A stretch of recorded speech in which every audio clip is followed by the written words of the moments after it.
नमस्कार दोस्तों।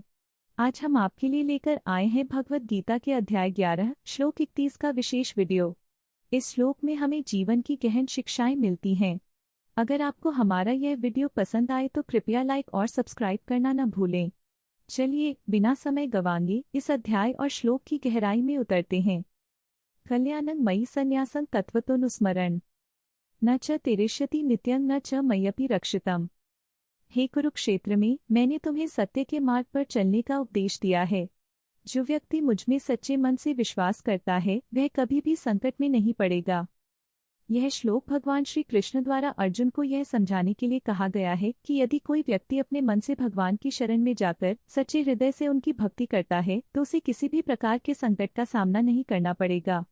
यहाँ पर भगवान ये कह रहे हैं कि जो लोग उनके प्रति श्रद्धा और विश्वास रखते हैं वे हमेशा सुरक्षित रहते हैं। यह श्लोक हमें यह सिखाता है कि भक्ति और श्रद्धा जीवन के कठिनाइयों को पार करने का एक शक्तिशाली साधन है। एक बार की बात है, एक छोटे से गांव में एक किसान रामू और उसकी पत्नी सीता रहते थे।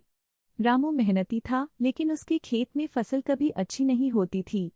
एक दिन रामू ने सोचा, क्या मैं भगवान से मदद मांग सकता हूँ। उसने अपनी पत्नी से कहा, सीता, मुझे लगता है कि हमें भगवान की शरण में जाना चाहिए। सीता ने कहा, हाँ रामू, लेकिन हमें सच्चे मन से उनकी भक्ति करनी होगी। रामू ने तय किया कि वह हर सुबह खेत में जाकर भक्ति करेगा। उसने खेत की देखभाल की और भगवान की प्रार्थना की। हे भगवान, मैं आपसे प्रार्थना करता हूँ कि मेरी फसल अच्छी हो। कुछ समय बाद गांव में सूखा पड़ गया। सभी किसान परेशान थे।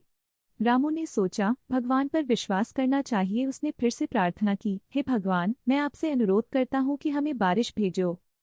एक दिन जब रामू खेत में काम कर रहा था, अचानक बादल छा गए। बारिश शुरू हुई और उसकी फसल लहलहाने लगी। गांव के सभी लोग हैरान थे। रामू ने कहा, देखो सीता, भगवान ने हमारी प्रार्थना सुन ली। सीता ने मुस्कुराते हुए कहा, यह सब हमारे विश्वास का फल है। जब हम सच्चे मन से भक्ति करते हैं तो भगवान हमारी रक्षा करते हैं। इस तरह रामू और सीता ने अपनी कठिनाइयों का सामना करते हुए भगवान की भक्ति के माध्यम से समाधान पाया। तो दोस्तों, यही है हमारी कहानी।